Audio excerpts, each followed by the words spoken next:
Welcome everyone. I am Dr. Sadhna Paliwal and this is our culture canvas. Today we will discuss about the topic of Vedas. Before starting, मेरी आप सभी से request है कि अगर आपने अभी तक मेरे इस चैनल को सब्सक्राइब नहीं किया है तो प्लीज़ चैनल को सब्सक्राइब करें और वीडियो को लाइक करें. So let's start.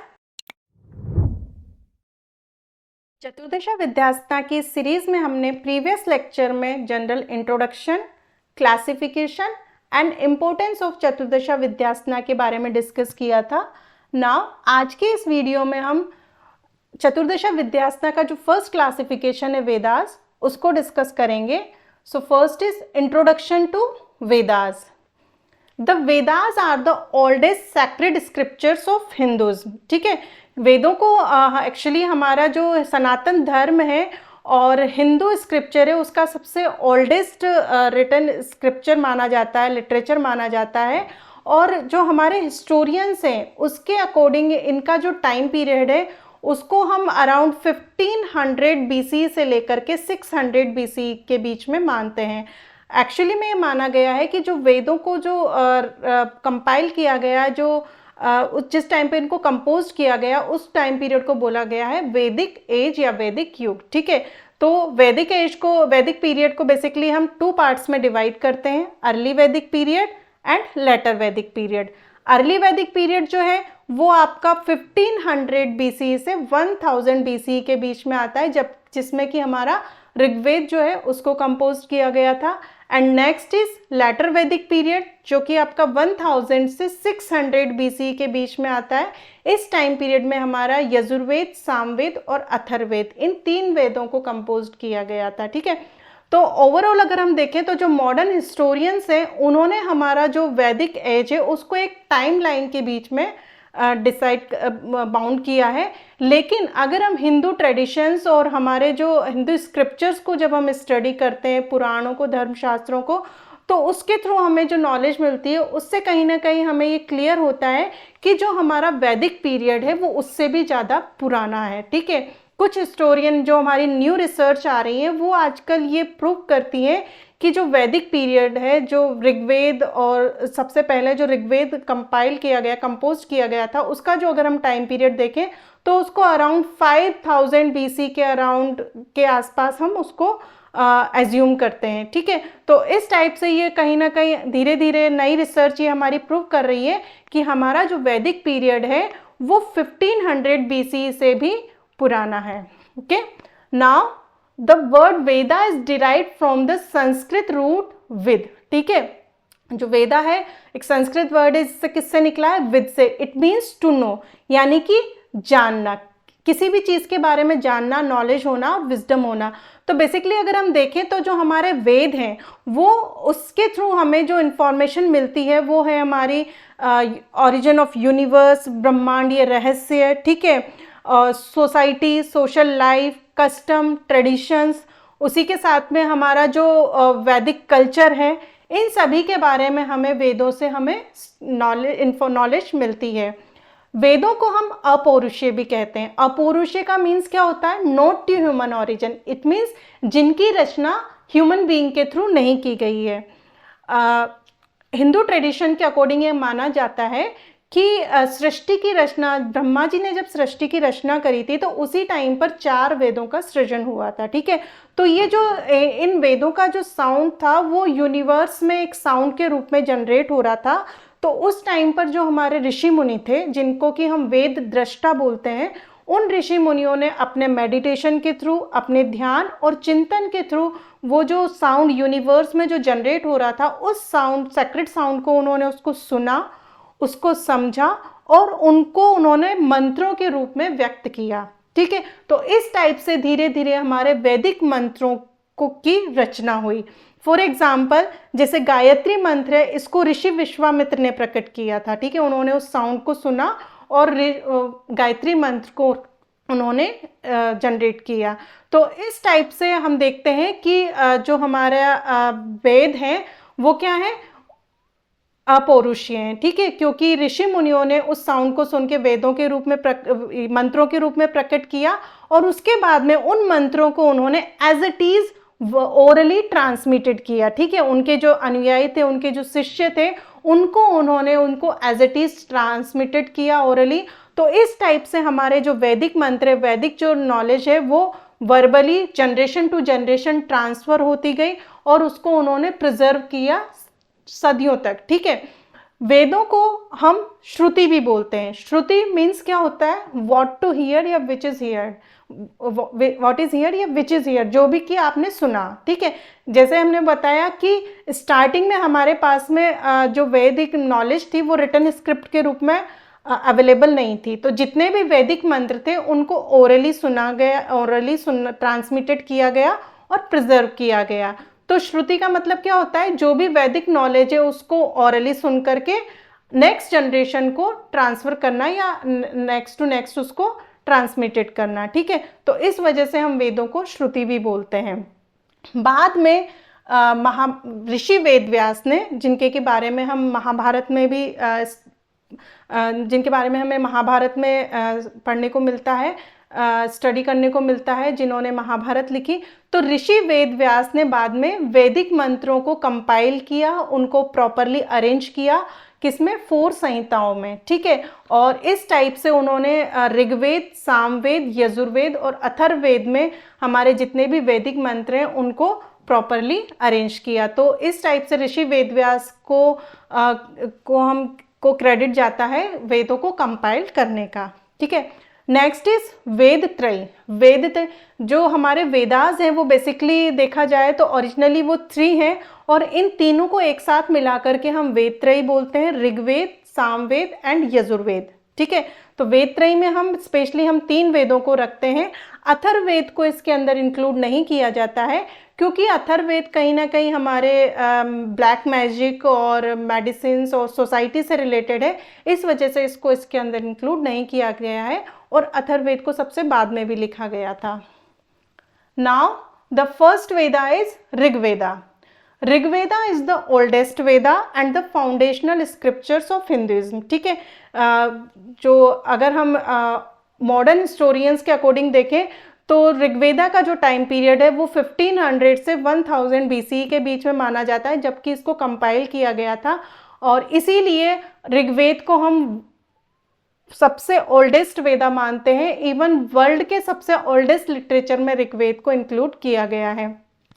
बेसिकली जो ऋग्वेद है इसको जो कंपोज किया गया है, इसमें जो डिस्क्रिप्शन मिलता है वो हमें हाइम्स और मंत्रों के बारे में मिलता है। जितने भी मंत्र हैं वो डिफरेंट डाइटीज को एड्रेस करते हैं, लाइक अग्नि, इंद्र, वरुण, ठीक है। तो ये कहीं ना कहीं ये प्रूव करता है कि उस टाइम पर अर्ली वैदिक पीरियड में जो सनातन धर्म था उसमें जो ऋषि मुनि थे वो नेचर की पूजा करते थे, प्रकृति से कनेक्टेड थे और नेचर को ही वो एज अ गॉड के रूप में पूजा करते थे। तो इसी वजह से ऋग्वेद में जितने भी मंत्र मोस्टली दिए गए हैं वो वैदिक उपासना जो दी गई है वो नेचर से रिलेटेड, देवी देवताओं की वैदिक उपासना से रिलेटेड है, ठीक है। इट कंटेन्स फिलोसफिकल इंसाइट्स, ठीक है। ऋग्वेद में जितने भी हमें मंत्र है वो कहीं ना कहीं जो ऋग्वैदिक नॉलेज है वो हमें philosophical insights, mythological narratives and poetic expression से रिलेटेड है, क्योंकि ये हमें कहीं ना कहीं यूनिवर्स के ओरिजिन, ठीक है, देवताओं की स्तुति, ठीक है, ब्रह्मांड से रिलेटेड जितने भी रहस्य हैं, ब्रह्मांड की उत्पत्ति कैसे हुई, वो जो साउंड, सैक्रेड साउंड जो यूनिवर्स के अंदर जनरेट हुआ था उसका ओरिजिन कैसे हुआ। तो इस टाइप से कई सारे ऐसे रहस्य हैं जिनके बारे में जो नॉलेज है वो हमें ऋग्वेदों से स्टडी करने को मिलती है, ठीक है। ऋग्वेदिक पृष्ठ को हम बोलते हैं होत्र, यानी कि ऋग्वेदिक मंत्रों का जो उच्चारण करते हैं, जो पृष्ठ होते हैं उनको बोला जाता है होत्र।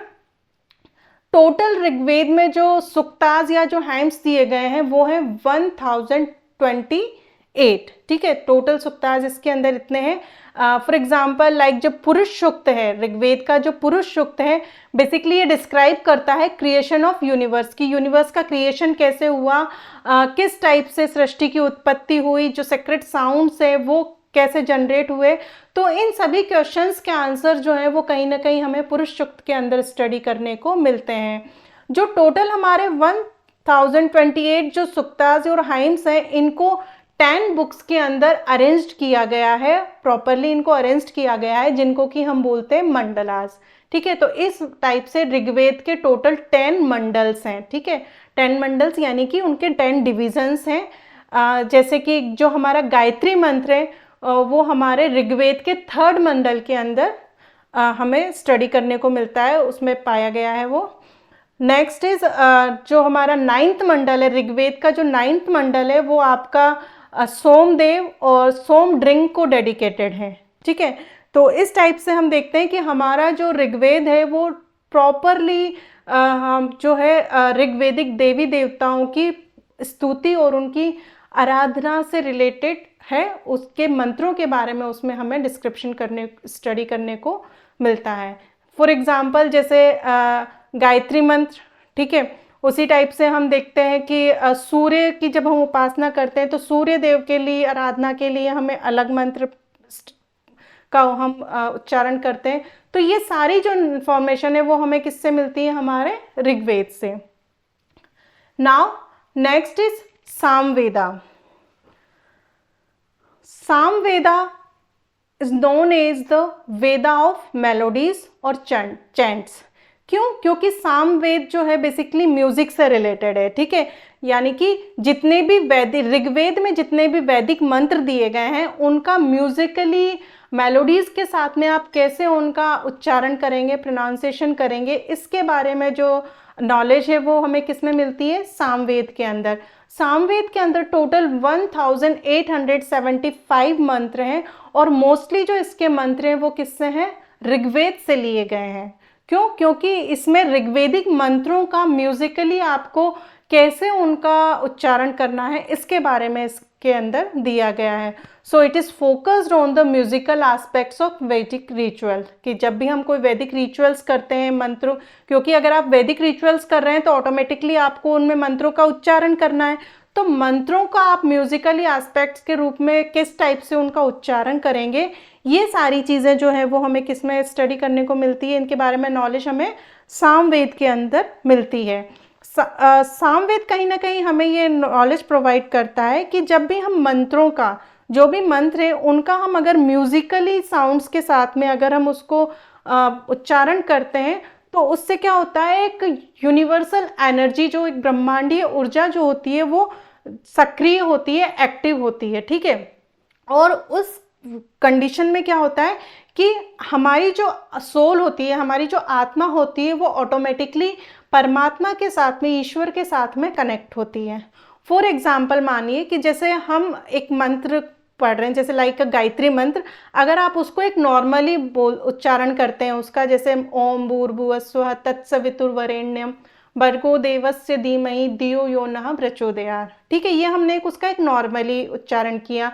वहीं अगर हम इसको एक म्यूजिकली या संगीतमय उसमें इसको हम प्रॉपरली उच्चारण करते हैं, लाइक ओम भूर्भुवस्वः तत्सवितुर्वरेण्यम, तो ये क्या हुआ, यहाँ पर हमने उसको प्रॉपरली जैसे उसका उच्चारण करना चाहिए उस टाइप से म्यूजिकली साउंड मेलोडीज के साथ में हमने उसका उच्चारण किया। तो उस कंडीशन में क्या होगा कि जो साउंड होगा, जो उस सिचुएशन में जो साउंड जनरेट होगा, जो वाइब्रेशन जनरेट होगा, तो वो हमारा जो सराउंडिंग का जितना भी इन्वायरमेंट है उसको क्या करेगा, उसको एक्टिव करेगा, एक पॉजिटिव एनर्जी को क्रिएट करेगा। इसी के साथ में हमारे इंटरनली भी हमें अंदर से एक पॉजिटिव एनर्जी और पॉजिटिव पीस हमें जो होगा वो फील होगा।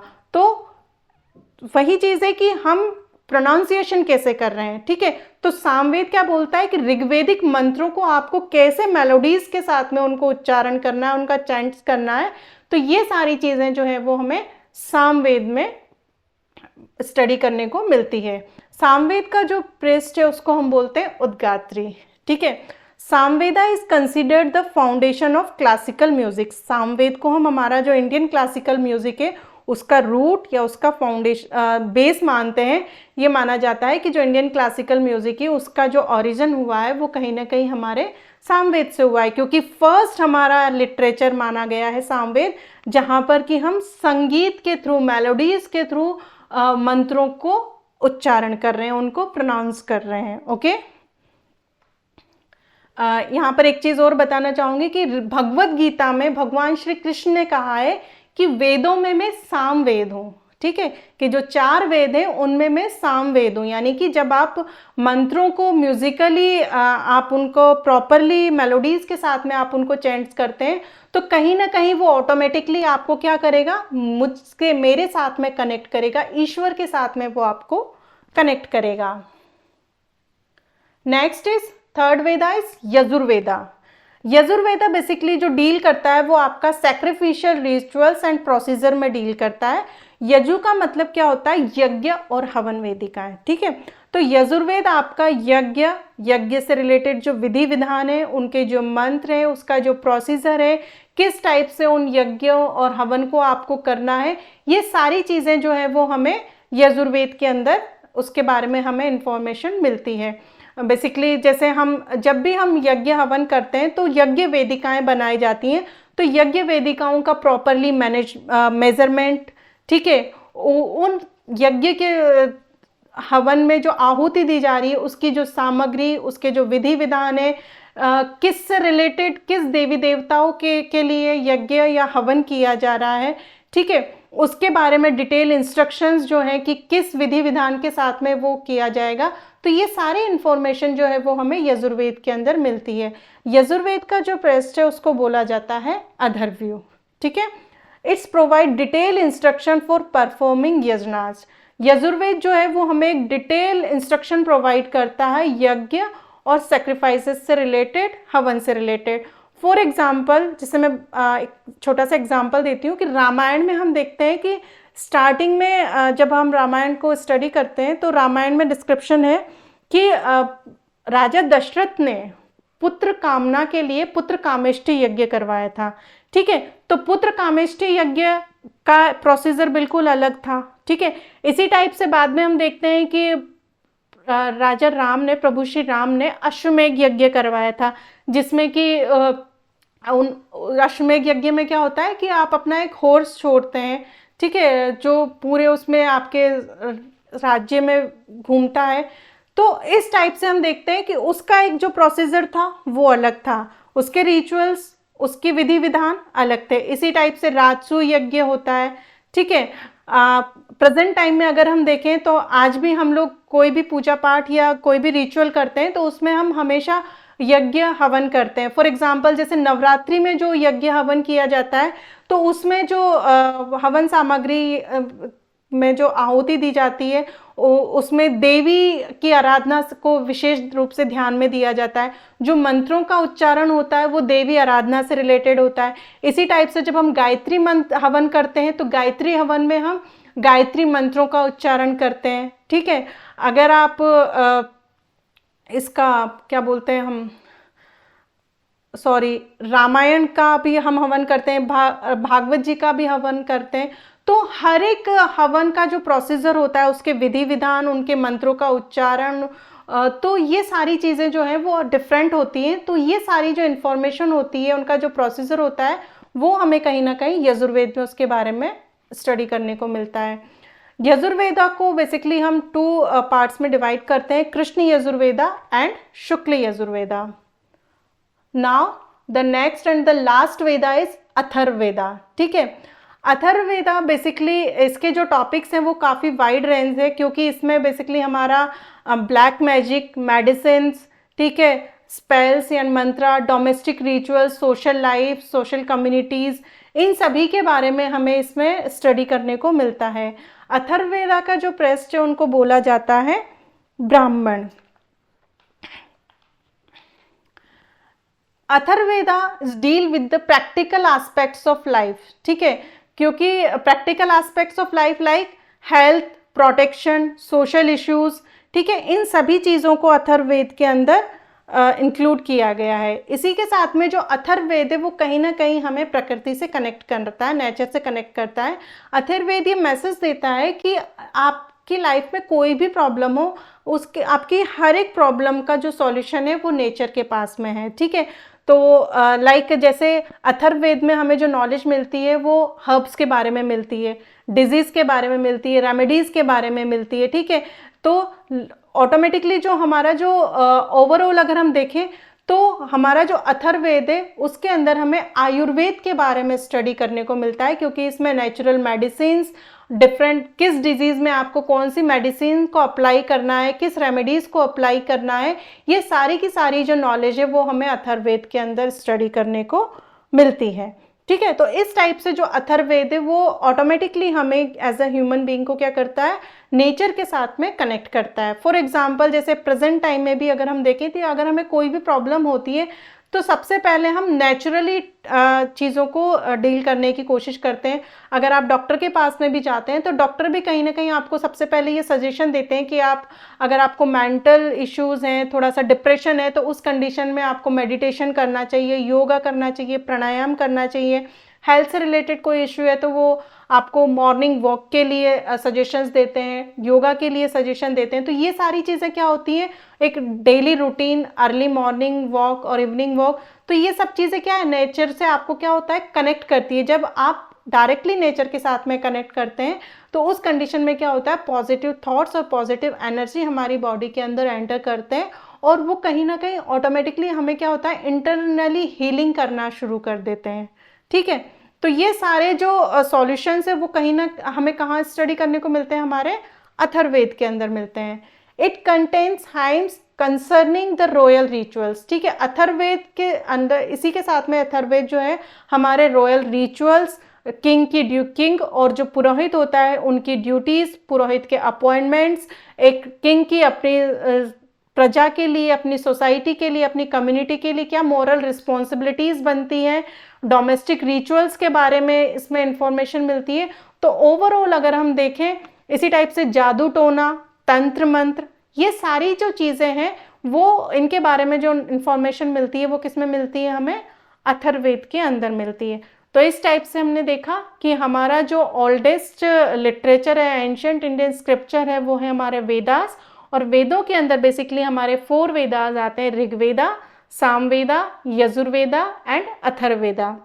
इसमें हम देखें तो ऋग्वेदा, यजुर्वेदा और सामवेदा जो है तीनों आपस में एक दूसरे से कनेक्टेड है, क्योंकि ऋग्वेद में वैदिक मंत्रों के बारे में दिया गया है, सामवेद जो है उनके मेलोडीज, प्रोनाउंसिएशन से रिलेटेड है, उनके उच्चारण से रिलेटेड है, म्यूजिकल एस्पेक्ट से रिलेटेड है, और जो यजुर्वेद है वो यज्ञ हवन वेदों में उनका मंत्रों का हमें कहाँ पर कैसे यूज़ करना है, किस विधि विधान के साथ में, प्रोसीजर के साथ में यूज़ करना है, ये सारा डिस्क्रिप्शन उसके अंदर दिया गया है। ठीक है, तो इस टाइप से हमारे ये 4 वेदास कंप्लीट होते हैं। नाउ इसके बाद में जो नेक्स्ट वीडियो है उसमें हम वेद, जो हमारा चतुर्दशा विद्यासना है उसका जो नेक्स्ट क्लासिफिकेशन है वेदांगास, उसके बारे में डिस्कस करेंगे। Thanks to all.